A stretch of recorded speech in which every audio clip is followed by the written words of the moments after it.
If you look up at the night sky and see the beautiful moon glowing, you can count yourself lucky, because it is doing its every night job as it is supposed to.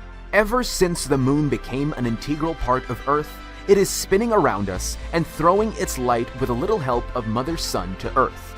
Its mysterious large crates on the surface, as well as the energy it's supposedly transmitting to Earth on full moon, have served long as a basis of fascination and interest to humans. Everybody knows at least one person who can't sleep on full moon. But what would happen if the moon suddenly decided to come closer? Maybe a little too close. Get ready for another fascinating episode, because here's what would happen if the moon crashed into Earth. Leave a like if you enjoy this content, and subscribe to the most epic show on YouTube. Hit the notification bell and we'll keep you updated with the very best content. The Earth and the moon are somewhat close to a long-distance relationship. Earth's gravitational force makes sure that the moon is constantly spinning around us, and has ever since become as symbolic to the night as Batman to Gotham City. Seriously, how well would Gotham do without the Batman? The moon is also responsible for the ebb and flow in our oceans. Thus, its absence would severely impact our Earth. But what if the moon came too close and crashed into Earth? Scientists are saying that an attack this big can't mean anything good for us.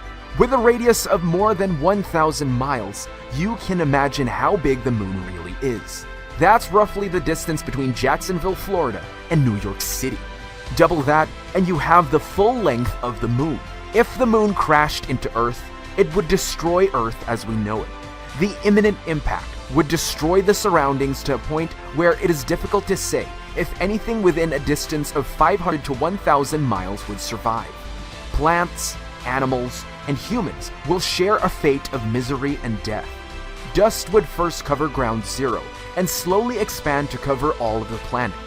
Of course, this process will take some time, as dust only travels faster with wind, but the severity will set Earth onto many years of darkness. The flora and fauna will come to a complete stop and cool down Earth so much that it might well bring the end of humans. The wave of energy being absorbed will create crates and cracks within Earth. This can lead to lava entering the surface and disperse throughout. The lava will then cover forests and cities, and make it unbearable for anything or anyone who survived to continue living under those harsh circumstances. Oceans will hit the coasts with probably the greatest waves ever recorded, only that these are no good for even the best surfers. A wave of tsunamis will occur in the Atlantic, Pacific, and Indian Ocean. Starting with coastal towns and cities, the ocean will slowly make its way into mainland, only to be stopped by mountains and higher altitudes. In the end, only mountainous regions might give people the possibility to survive. The greatest risk, however, is still that part of the planet will break apart and float away into space. That means the new layers of the core of Earth would suddenly become part of the surface. The moon's size makes it near impossible for Earth to continue flourishing after crashing. It will not recover in anyone's lifetime at that point, and might take thousands of years to get back on track. The last humans will likely die within a year depending on where they are. Those living at the farthest point from ground zero definitely have the best cards, but the after effects as described will also get to them. Hopefully we can continue looking at the moon from 238,000 miles away and every night without it coming closer to us. Thanks for watching today's episode. See you on full moon.